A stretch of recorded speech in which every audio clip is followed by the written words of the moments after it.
G'day, I'm Waz. And I'm Nic, sometimes Coxie, mostly Nic. This is the Tradies in Business podcast, and we're here to share a bunch of tips, ideas, tactics that you can put in place to get change happening in your trade business right now. If you're really lucky, we're going to entertain you with a few mum jokes and, more importantly, a bunch of fantastic guests that will educate you in all things you need to know about trade business. But we do promise to do it with a whole bunch of fun along the way. I'm a self-confessed idiot, so strap yourself in and enjoy another episode. Hey, Nic, I've got a funny joke for you. Did you remember one? No, that's the funny joke is I can't remember funny jokes. The not so funny joke is I cannot be stuffed finding a funny joke today. I tried really quickly, but it didn't work. Google's not helping out. I have an anecdote about retelling jokes that was shared with you and I this morning, which I thought was really, really important or somehow valuable to you listeners. So hello. And some of you have probably been to like a live comedy gig or a comedy festival thing, or you've seen a stand-up comedian or something do their thing, and you have laughed your guts out and you remember the joke, and the next day you tell someone the same joke. It's like, oh my gosh, I heard the best joke last night. And you tell them the joke and they stand there and look at you like you just stepped in dog poo. Like it's just not funny at all. And that's what it kind of felt like, us trying to come up with a joke for this episode. It's just like, it's just not going to be funny. There's something about timing, right? And the feel of the crowd, and I don't know. It's just when you're consuming jokes with others, they tend to be more funny. Although sometimes I can get the absolute stupid giggles when I'm on my phone in the morning watching some reel or something, and my family from different rooms in the house will be yelling out at me to shut up and stop laughing. It's usually me with people putting reels on social media of like alfoil on bench tops and their cats jumping up and then Doesn't work. flying back electrified. I don't know how all that stuff We works. should out my cat. Either my cat's the dumbest, Your cat's laziest broken. cat in the world, or every one of these at work sends through to me, I test, and they just don't work. I think they're full of shit. I think your cat must be broken. All right, you said a magic word, Coxie. I'm going to pick up on it for a segue, and that is timing.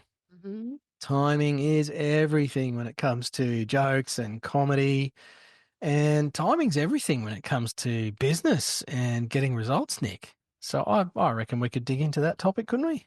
Yeah, I wonder if I may, if we encourage our listener to think about where they are right now, what they're feeling as they listen to this episode today. We're not far out from Christmas.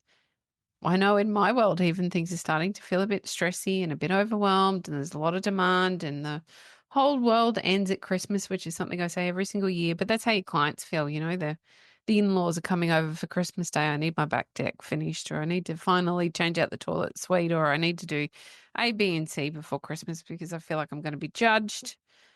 And so all that pressure becomes part of you and what you do. And so I want you to think about how that feels for you in your business at your journey at this time. And then I want you to think about 12 months' time and how you really want to feel. How different will it be?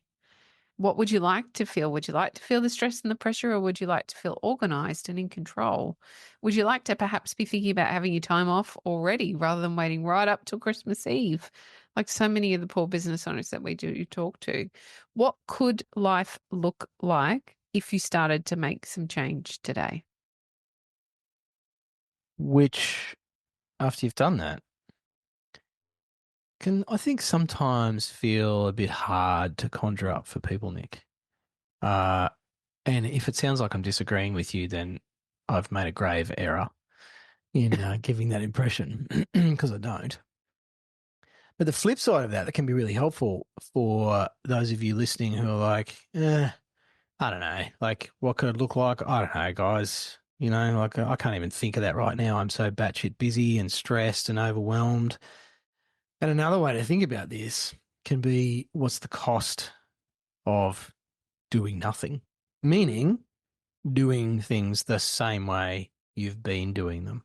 What could that cost you over the next 12 months? If you don't change, what are things going to look like? Almost the same question, but not really. Yeah, you're right. It's the reverse of the question. And so I'd like to pose some hopefully provocative questions around that question. And it's not real good if on the podcast we provide some space for you to think about it. So you might have to think about it after we finish. But my first question would be, what would the quality of your relationship be like? Oh, if you did something versus if you did nothing. Yeah. So, you know, for many of the people, I'll talk generalistically about many of the people that we ordinarily talk to before we start working with them. They're working ridiculous hours. We spoke to somebody just yesterday, I think it was, and he was doing 16 to 18-hour days trying to catch up with where he thought he needed to be so that he could earn the money that he thinks he needs to earn. And the question was, well, how's the quality of your marriage at the moment? Like, what's your relationship like with your kids? It's a tough question. It's not a nice one to ask someone, and it's certainly not nice to be asked that. But I wonder for you listeners listening along, what's the quality of your relationship like now? And what's the quality like in 12 months' time if you don't make a change? If you aren't home to help out with witching hour, if you're not there for the kids' sports on the weekend, if you're not there for the pickup on some of the days of the week, or you can't support your partner through the parenting journey because you're so busy at work, what's that going to do to your relationship? That's my first question. Oof, feels a bit heavy. Oh, it's not going to get any lighter just yet, so hold on. Okay. Take a breath. What about your mental and physical health? How are you feeling right now? Like there's a cost for the physical stress that you feel in your mental health. And so maybe we just start with your stomach. Like, what does that feel like when you get up in the morning? Is it all churny and uncertain and uncomfortable? Are you waking up in the middle of the night worried about money or worried about your team or worried about how you're going to get the work done or remembering that you haven't done something that you promised somebody you were going to do? Or are you getting up like somebody else we spoke to just this week who was getting up at 3 a.m. to do quotes and paperwork? Is that you? What is that going to do to your physical health over the next 12 months if you don't make a change? And what does that physical health and the decline that would be inevitable if you were working like that, what's that going to do to your mental health if you make no change? It's a pretty scary thought. And we don't often like to be negative, but sometimes I think you have to take the negative possibilities to motivate or stimulate the pain that is required for somebody to make the commitment to change. We only change if the pain of not changing is greater than the pain of change. And so that's what this is about a bit for you today. Now, I'd like to ask you about the relationship with your kids. What does that look like for those of you that have children? Are you currently spending what you think is enough time with them? Are you showing up as the parent you thought you were going to show up? Are you able to contribute in a meaningful way like you thought you would want to? Are you doing things differently than the journey you had yourself as a child? Does it look different the way you dreamed it would? Or are you so busy that that's impossible for you right now? And then I'd like to ask, how are you showing up for your team? What's going to happen with your team over the next 12 months if you're not able to give them the time and the energy that they require for them to draw out their own best performance, for them to feel supported, for them to feel as though they want to keep showing up for you, for your ideals and your passion? What's that going to do if you don't make some change in the next 12 months? And then finally, probably the thing we don't think a lot about is your clients. They're still going to want to work with you in 12 months' time if you're negative and you're tired and you're cranky and frustrated and stressed and still letting people down because you've got too much on your plate. What will happen with that? And therefore, what does your entire business look like in 12 months' time if nothing changes? It's not going to look the same. It's not going to look exactly the same as it is now, whether you change or not. You've got a choice about how you want it to look. I think the scariest part for a lot of people that they don't realize, so it's really only scary for us as coaches, Nick, is that if you don't change anything, it doesn't, as you just said, it doesn't stay the same. It gets worse. Yeah. Cash flow gets worse. Customers are harder to hang on to. Staff are harder to work with. Our spouse ends up further away from us. Our kids more detached. Our physical and mental health declines. That's really what happens when we do nothing, in inverted commas.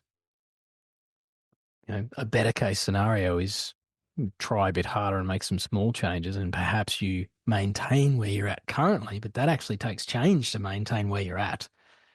And that's a big trap for a lot of us in business, is we think that by doing what we're doing now, things will just stay the same. But in fact, they get worse. So you actually have to do more stuff and change things just to maintain your current position with health and finances and relationships and all that stuff that you've been through, Nick.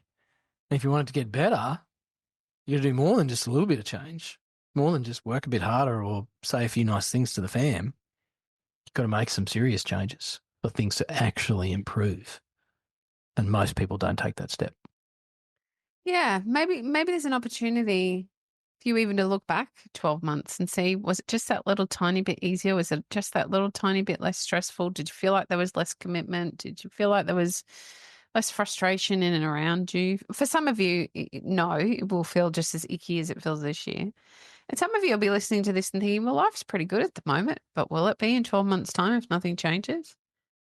If you don't, take some time for some personal and business development? Because there was a fantastic mentor that you and I worked with, and I forget his exact words, but essentially he was saying, if you're not growing, you're dying. And we've got a great opportunity as humans. We're surrounded by opportunities for growth. And this is personal development growth, and it's business growth in the sense that we can do everything just a bit better. Rather than, I'm not talking about going out and 10xing your business and expanding what you're currently doing. I'm talking about taking some time out to look at the particular areas in your business that could do with some growth, some change, the opportunity for it to get better, rather than you just thinking everything's going to be fine if I keep on keeping on. It doesn't. It never does. No, it's a sucky fact of the universe or life or whatever, is that keep on keeping on is going backwards. That whole growing or dying thing. A lot of people go, yeah, but I don't want to grow, and I'm happy with. Well, what about status quo? And even if you maintain your own status quo, maybe you do the same revenue and the same profit margin, and you have the same number of customers and the same productivity with your team, and you sleep the same number of hours every night for the next 12 months, you're dying, because the world around you is growing and changing. And we live in a capitalist society here in Australia, New Zealand, wherever you're listening to this, anywhere in the Western world. In fact, globally now, really dominant economic model is capitalism.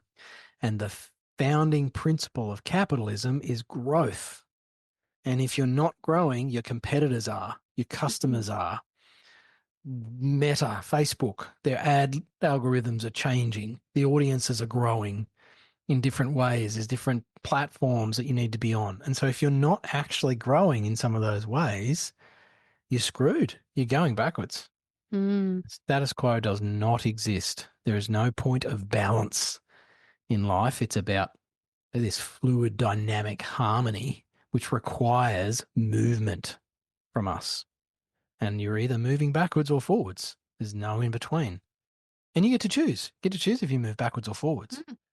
Forwards is a lot of work, but backwards, that's pretty shit. Most of you listening to this don't want to go backwards. So you gotta start looking at, well, what does forwards look like? Yeah, that can be super simple, Nick. It can just be a matter of reviewing prices or having a look at your marketing plan every 3 months. You don't have to jump on board and work with coaches like us. Obviously, that's a bit of a free kick. And not surprisingly, more than 80% of our clients are growing and doing well, even in this market. Even coming into Christmas, we've got people who are still taking a day off a week to play golf. And still making more profit in percentage terms than they were last year. So it's absolutely possible, and it's not revolutionary. It's No. massive changes that are required, Coxie. I think the biggest change required is the commitment to change. Yep. To be uncomfortable. I think that's what it is. And, all change comes with a level of discomfort. So does staying the same. It's just that they don't show up in the same way. It's innocuous. It sneaks up on you. Yeah. 100%. And all of a sudden you're in a conversation with your significant other about, well, are we going to be able to keep moving forward or not? Or can we keep the house? Or, we've got trouble with the kids. And to varying degrees, I've lived through a lot of this myself because there was no focus on change. And sometimes the focus on change comes with one partner and not the other. And that's okay. I probably want to validate that one person growing in a relationship can help both, even though it feels like you can't. So that might be you listening to the podcast. You might then, make a commitment to focusing on your personal development. And that can be as easy as, well, you're doing some of it now. You're listening to a Yeah. podcast. Yep. You have to go and implement some of the things you learn about rather than hearing them and thinking, geez, that's a great idea and not doing anything. Listening isn't enough. It comes in the doing. Yeah. I say this a lot in our coaching sessions with our clients, Nick. Often at the end of a session, you or I will ask people, what's the number one thing you learned today, or what's the number one blockage you feel like you just cleared in today's session, or the value you got out of it. Sometimes we'll get them to, I like scores, I like numbers. So I get them give a score out of 10 for the value they got out of the session. It's like 8, 7, 9, 8. Fantastic. It's a 0 if you don't do anything with it. It isn't worth shit if you don't go and say, okay, how can I implement that marketing tactic I just heard? Or how can I adjust my pricing so I stop getting shafted by my customers or materials costs or, my staff taking the piss? What can I actually implement to shift that just a little bit? Because that's change. It doesn't have to be taking their productivity from 50% to 100%. And 55% is an improvement. That's growth. But definitely, as you say, Coxie, what's an action you can take? So I guess as we wrap up this episode and you're sitting there, getting lectured by us, we're here to help you and support you to make change. This is 10 years for us in the podcast. We've been pumping out episodes. We're coming up to 700 episodes soon. None of them are worth anything if you've just listened along and gone, oh yeah, that's interesting. Oh yeah, that's a really good idea. Some of you might have taken action and implemented some of the things you've learned. In fact, we talk to people who have. But take something from today and come up with a plan of, okay, what can I implement? How can I make some change right now? Don't wait till after Christmas.